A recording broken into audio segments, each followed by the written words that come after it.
तो चलिए अब आज की चर्चा को शुरू करते हैं और सबसे पहले बात कर लेते हैं पीतल से बनी देवी प्रतिमाओं के बारे में।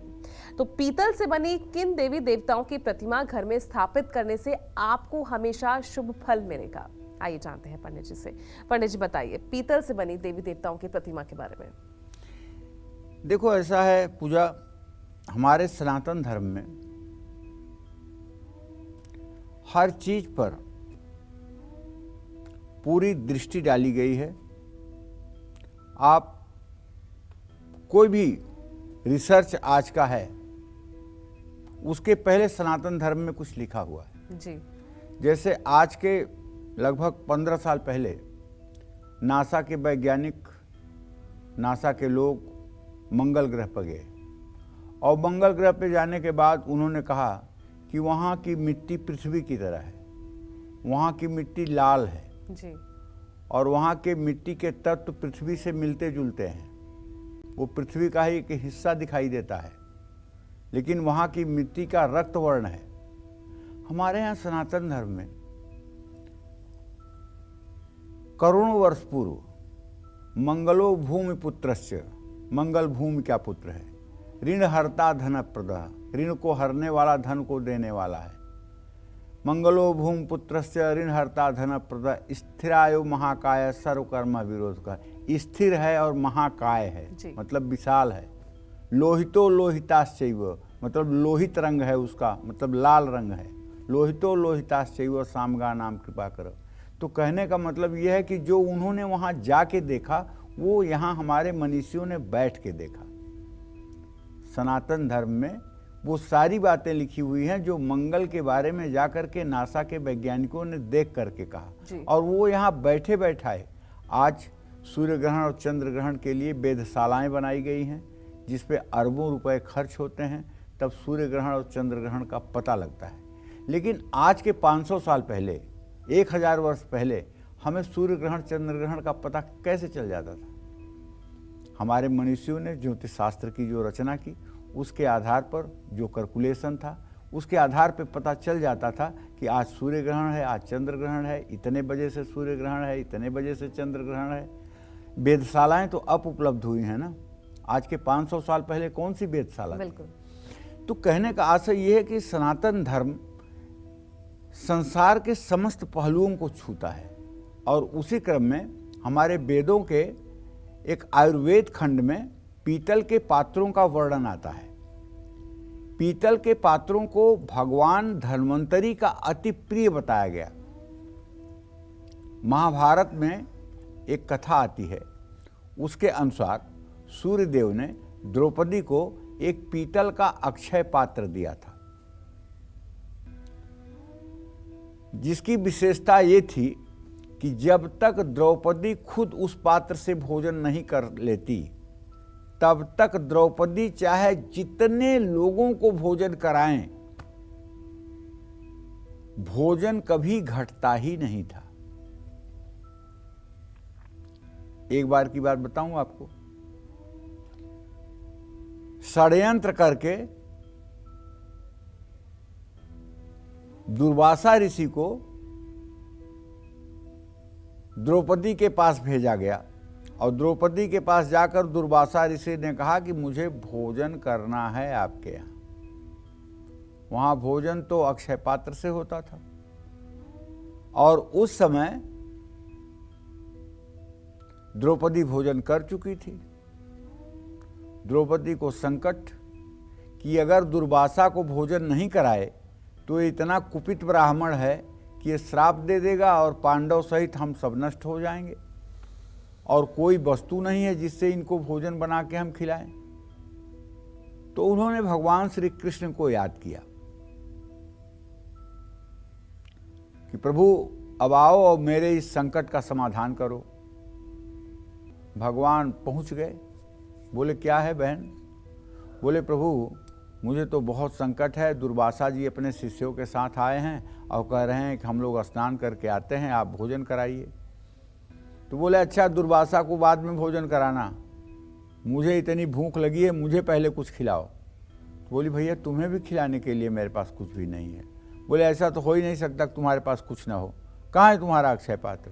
तो अक्षय पात्र तब तक धोया नहीं गया था, जूठा ही अक्षय पात्र रखा हुआ था। उसमें एक चावल का दाना मिल गया और भगवान कृष्ण ने उसको खा लिया। ज्यों भगवान कृष्ण ने उस दाने को खाया, यहाँ दुर्वासा की जितनी फौज थी और दुर्वासा समेत सब डकारने लगे और सबकी हालत ये हो गई कि सब वहीं से गंगा स्नान करके और धीरे से निकल लिए। कोई मतलब कि द्रौपदी के आश्रम तक भोजन करने नहीं आया, इसलिए कि सबको लगता था कि अब पेट फट जाएगा, इतना ज़्यादा भोजन सबके शरीर में पहुंच चुका है। ये भी एक कथा है। तो भाई ज्योतिष शास्त्र के अनुसार पीतल जो है ना, जो पीतल धातु है, इस पर देवगुरु बृहस्पति का आधिपत्य माना जाता है। ये बृहस्पति की धातु मानी जाती है। पीतल से बनी देवी देवताओं की प्रतिमा को अपने घर में स्थापित करने से बृहस्पति ग्रह की शुभता प्राप्त होती है। पीतल से बनी देव प्रतिमाओं की पूजा करने से स्वास्थ्य अच्छा रहता है, समृद्धि और तरक्की होती है। घर में ऊर्जा का, सकारात्मक ऊर्जा का संचार होता है। घर का वातावरण शुद्ध होता है। पीतल की देव प्रतिमाओं की पूजा से कष्ट दूर होते हैं। ये बात एकदम 100% सही है। पीतल से बनी किन किन देव प्रतिमाओं को आप अपने घर में स्थापित कर सकते हैं, ये भी मैं आपको बताना चाहूँगा। भगवान गणेश पीतल के बने हों तो उन्हें स्थापित कर लीजिए। भगवान श्री हरि विष्णु शंख चक्र गदा पद्म लिए हुए अगर पीतल के हैं तो उनका सादर स्थापन कीजिए। कुबेर की पीतल की प्रतिमा हो तो उन्हें स्थापित करिए। योगेश्वर श्री कृष्ण की पीतल की प्रतिमा हो तो उन्हें, हनुमान के साथ माँ सरस्वती और माँ लक्ष्मी की भी पीतल की प्रतिमा आप अपने घर में स्थापित कर सकते हैं। तो कहने का आशय यह है कि इन देवी देवताओं की प्रतिमा अगर आप पीतल की अपने घर में स्थापित करते हैं, मैं तो कहता हूँ राम दरबार की प्रतिमा यदि पीतल की बन सकती है तो इससे सर्वश्रेष्ठ कुछ हो ही नहीं सकता है। पीतल की देव प्रतिमाएं अगर राम दरबार की हों और जिस घर में राम दरबार की पीतल की प्रतिमा लगी हो और उसकी पूजा होती हो, नित्य चंदन लगाए जाते हों, नित्य धूप दीप नैवेद्य से पूजा की जाती हो, उस घर में कलह कभी हो ही नहीं सकता है। ऐसे घर में कुभाव और अभाव कभी पैदा ही नहीं हो सकता है। जिस घर का मुखिया पीतल के बने हुए राम दरबार की पूजा करता है, उसके नियंत्रण में सारा परिवार एकजुट होकर के विकास के रास्ते पर अग्रसर होता है और उस घर के मुखिया का मानसिक संतुलन सदा सर्वदा ठीक रहता है।